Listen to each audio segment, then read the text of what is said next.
Hello and welcome back to another video. Skill entertainment, इसका mixture जो होता है वो होता है दबंग दिल्ली और पुनेरी पल्टन का गेम। इस सीजन में दोनों टीमें दो बार आपस में खेली। पिछली बार गोल्डन रेड तक मैच गया, इस बार टाई ब्रेकर में मैच गया। और ये दिखाता है इन टीमों की क्वालिटी और जिस तरीके से ये टीमें खेल रही हैं इस सीजन में।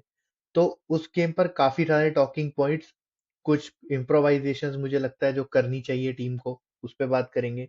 कुछ अच्छे पॉजिटिव्स जो पिछले गेम्स में नहीं दिख रहे थे उनके ऊपर भी बात करेंगे।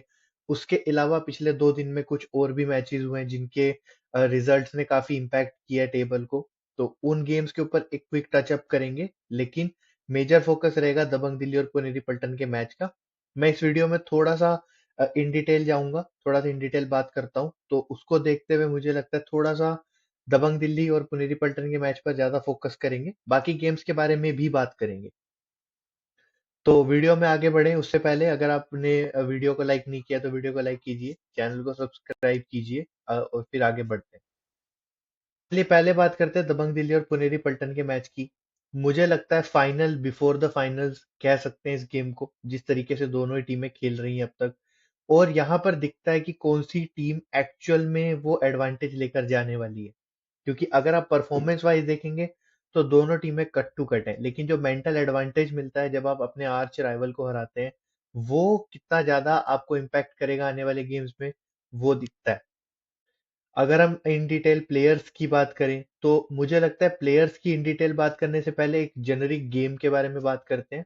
अगर मैं गेम को देखूं, गेम को एनालाइज करूं, तो एक काफी अप एंड डाउन टाइप का गेम, जहां पर स्टार्ट जिस तरीके से किया पुनेरी पल्टन ने, वहां पर सडनली उन्होंने लीड ली। उसके बाद जस्ट बिफोर हाफ टाइम दबंग दिल्ली ने कमबैक किया, वो सुपर रेड आई अजिंक्य पवार की। उससे पहले डिफेंसिवली जिस तरीके से लीड किया सौरभ नांदल ने, वो दिखा। फिर जैसे सेकंड हाफ आया, दबंग दिल्ली ने अपने उस मोमेंटम को पिक किया, वहां से लीड लेने की कोशिश की और लीड ली भी। बट पुनेरी पल्टन जो क्वालिटी उनके पास है, उनके सामने लीड लेना उतना कंफर्टेबल होता नहीं है टीमों को। तो वो दिखा और पुनेरी पल्टन ने बहुत ही अच्छा एक कमबैक किया और लास्ट में अल्टीमेटली गेम को टाई किया। लास्ट रेड में मुझे लगता है एक एक थोड़ा सा दबंग दिल्ली भी कॉशियस अप्रोच के साथ गए कि मैच जीतने की बजाय अगर वो टाई ब्रेकर में जाए तो ज्यादा बेटर होगा, वहां उनका चांस बन सकता है। बट अदरवाइज एक काफी काफी कॉम्प्रिहेंसिव गेम तरीके से पहली रेड करी। फिर दूसरी रेड में वहां पर आप टैकल हुए, आपने लीड दी पुनेरी पल्टन को। फिर वहां से पुनेरी पल्टन ने अपनी हर रेड में पॉइंट पिक किया और उस लीड को मेंटेन रखा और गोल्डन रेड में नहीं जाने दिया आज मैच, जो उन्होंने लास्ट टाइम जाने दिया था। तो मुझे लगता है वो अच्छी चीज। बट ओवरऑल एक काफी एंटरटेनिंग, एक काफी रोबस्ट गेम मैं कहूंगा। मोमेंट्स की बात करता हूँ, कुछ प्लेयर्स की बात करता हूँ। पहले दबंग दिल्ली से स्टार्ट करते हैं क्योंकि मुझे लगता है उनके लिए मेरे पास कुछ ज्यादा पॉइंट्स हैं। तो सबसे पहला जो पॉइंट मेरे लिए है वो आज अगेन सेकंड रेडर या रेडिंग यूनिट। क्योंकि अगर आज आप देखेंगे दबंग दिल्ली ने जिस तरीके से स्टार्ट किया था और जिस तरीके से पुनेरी पल्टन ने लीड ली थी, वहां पर अजिंक्य पवार का रोल कितना इंपॉर्टेंट हो जाता है, अभी स्पेशली जब आशु नहीं है। वहां पर अजिंक्य पवार का एक इम्पोर्टेंट रोल, और उन्होंने दिखाया भी। जिस तरीके से उन्होंने वो सेकंड हाफ से पहले सुपर रेड लगाई और मोमेंटम टर्न अराउंड किया। उससे पहले भी अगर आप देखें तो बहुत से मोमेंट्स हुए जहां पर वो, आप देखें, पॉइंट्स ले रहे थे और टीम को मोमेंटम गेन करके रखा हुआ था। तो वो देखकर अच्छा लगा। सुपर रेड पे स्पेसिफिकली बात करूंगा, मुझे लगता है थोड़ा सा वहां पर पुनेरी पल्टन के डिफेंस से जल्दबाजी। क्योंकि अगर आप देखेंगे तो पुनेरी पल्टन का जो डिफेंस है, देखिए कितनी ज्यादा एडवांस आकर जा रहा है जिनके पवार जैसे रेडर को पकड़ने के लिए। क्योंकि वो उस तरह के रेडर नहीं है जो एक सर्टेन ट्रेडिशनल फुटवर्क वाले प्लेयर है, वो काफी ज्यादा एक अनऑर्थोडॉक्स रेडर है। जिस तरीके से वो रेडिंग करते हैं, वो हमेशा स्पेसिस देखते हैं और स्पेसिस को एक्सप्लॉइट करते हैं। और वही उन्होंने किया। अगर आप यहाँ पे देखें तो कवर को उन्होंने इंस्टेड ऑफ टर्न करने की, यहाँ पर अगर वो चाहते तो यहाँ पे अगर वो चाहते तो डिफेंडर का मोमेंटम यूज करके टर्न करके एक पॉइंट लेकर जा सकते थे। बट उन्होंने ऑलरेडी देखा कि चेन नहीं है, जो मुझे लगता है शायद यहाँ चेन में आना चाहिए था। दूसरे कवर की सपोर्ट ना आना एक रीजन बना।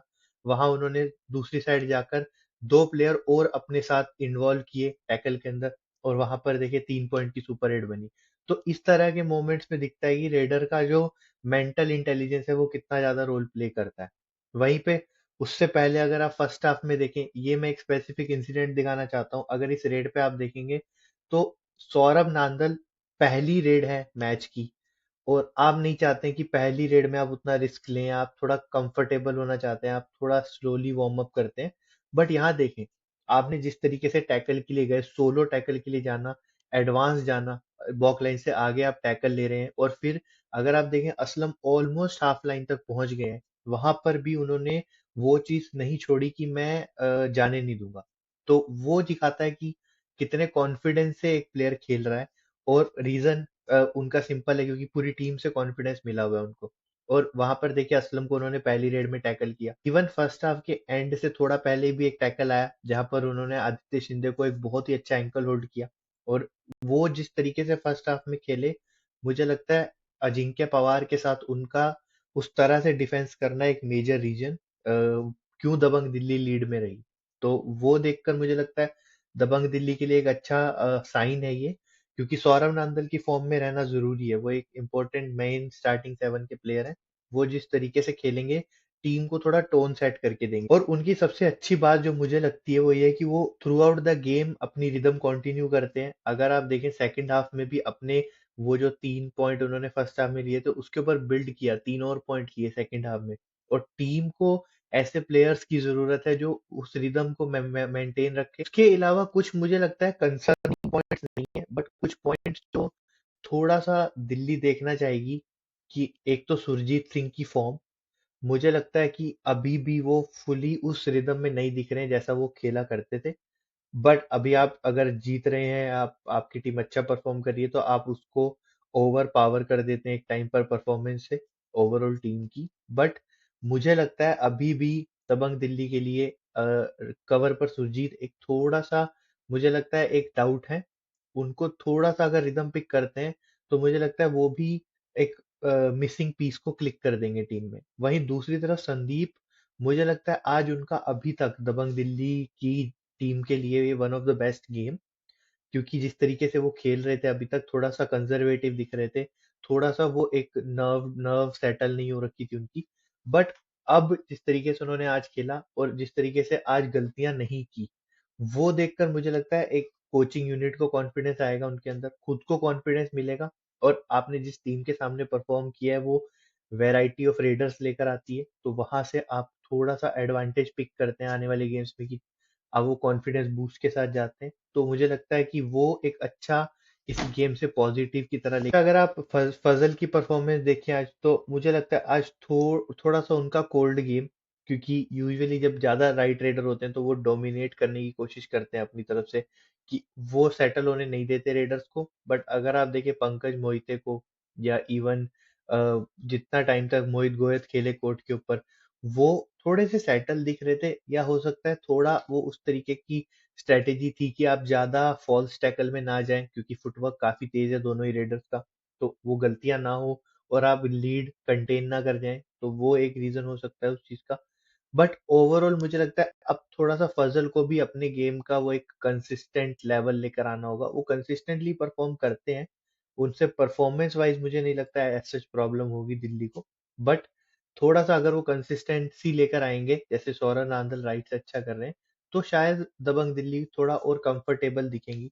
वहीं पे जो one of the major concern, और मुझे लगता है आज जो थोड़ा सा डिफीट रीजन भी आप कह सकते हैं, अगेन आशु मलिक की अनअवेलेबिलिटी। वो जिस तरह के रेडर हैं, आज भी अगर आप देखेंगे तो रेडिंग में काफी हद तक चीजें कवर की गई।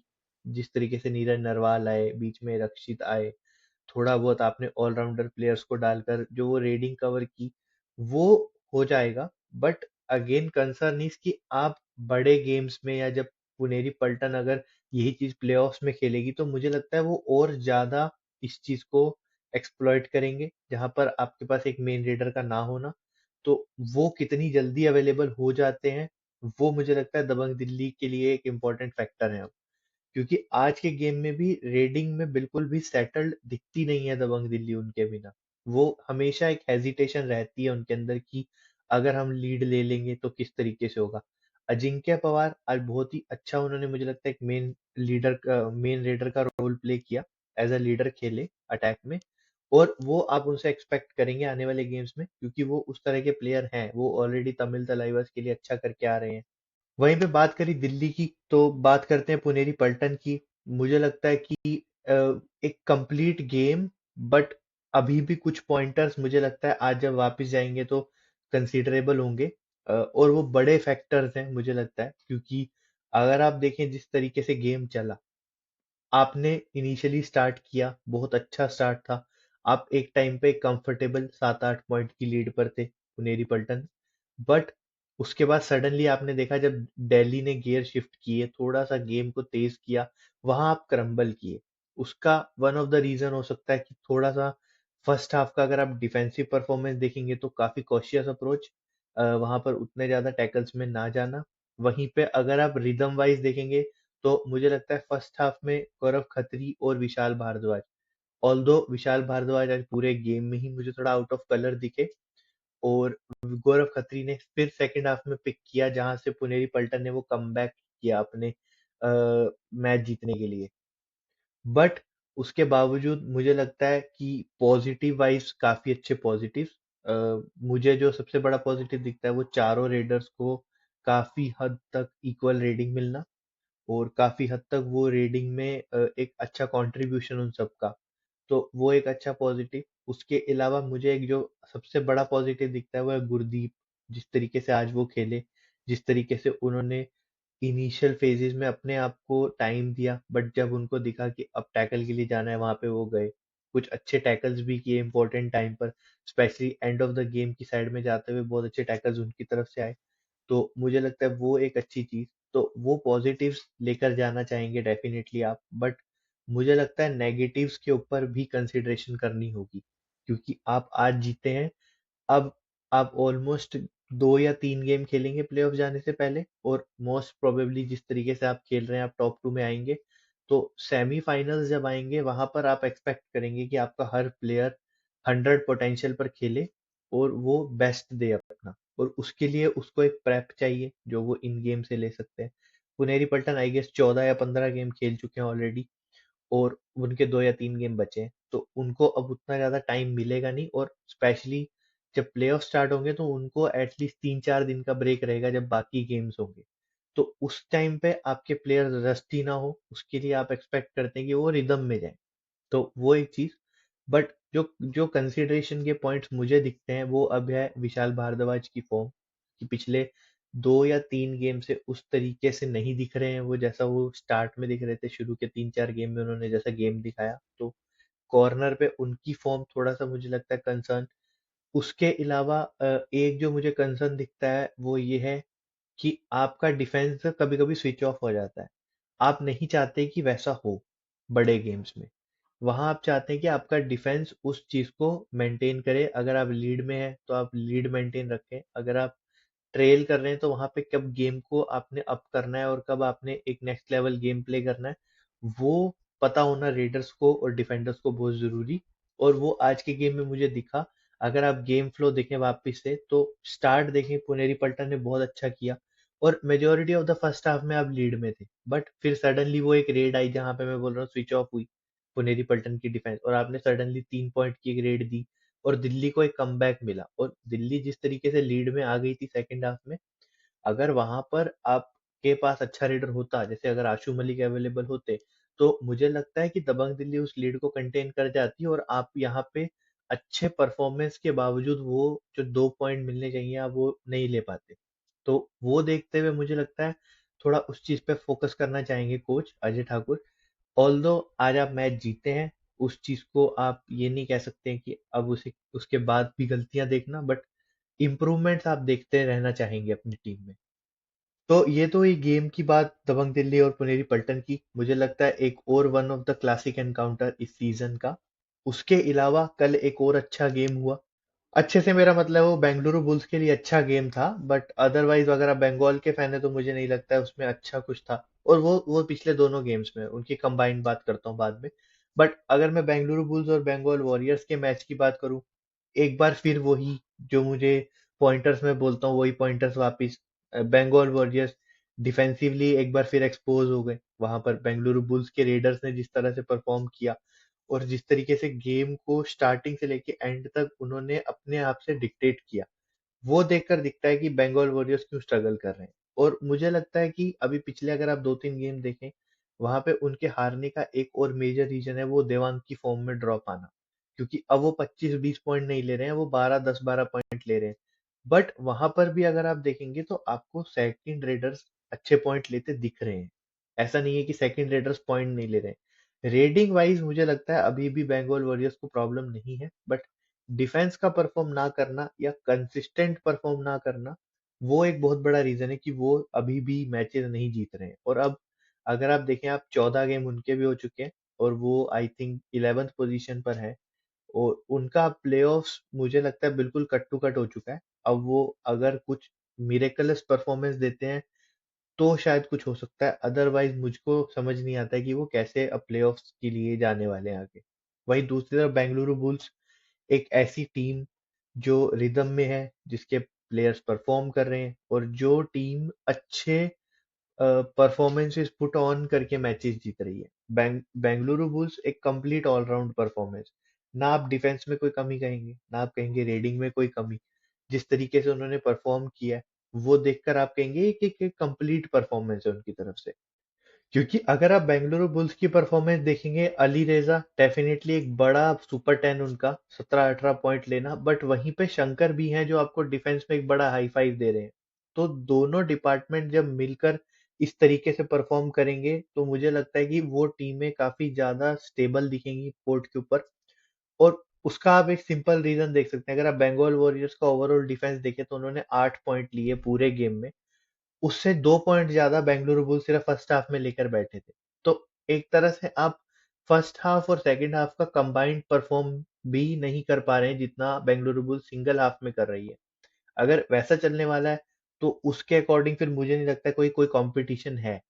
तो उस चीज को देखते हुए अब मुझे लगता है बेंगलुरु बुल्स एक राइट ट्रैक पर है। उनका जिस तरीके से परफॉर्मेंस रहा है अभी तक, वो काफी अच्छा परफॉर्म कर रहे हैं। अब उस चीज को कंटिन्यू रखेंगे, अब फोर्थ पोजीशन पर आप आ चुके हैं।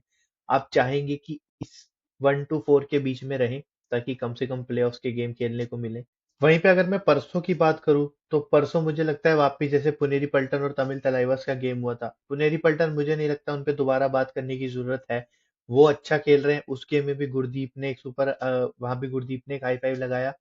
तो उनका एक अच्छा परफॉर्मेंस, डिफेंस कंसोलिडेटेड खेला, अटैक भी अच्छा खेल रहा है। तो मुझे लगता है पुनेरी पल्टन वहां पर बात करने की जरूरत नहीं है। बट हाँ, अगर बात करूं तमिल तलाइवास की, और वहीं पे अगर हम देखें तमिल तलाइवास की तरफ, तो जैसे ही एक कंपेटिटिव टीम और एक अच्छी टीम वापस आई तो आपके लूप होल्स एक्सप्लॉइट हुए, वो सब दिख गया, जो मुझे लगता है प्रॉब्लम्स है उनके लिए। और सबसे बड़ा प्रॉब्लम तो अगेन अर्जुन का ना परफॉर्म कर पाना। मुझे लगता है कि अगर आप तमिल तलाइवास की टीम को ऐसा बोलते हैं कि वो एक बिल्डिंग है, तो वो पूरी बिल्डिंग जो है वो मुझे लगता है 4 पिलर्स, जैसे हम बोलते हैं हर बिल्डिंग के 4 पिलर्स होते हैं, तो मुझे लगता है तमिल तलाइवास 2 पिलर्स पे है।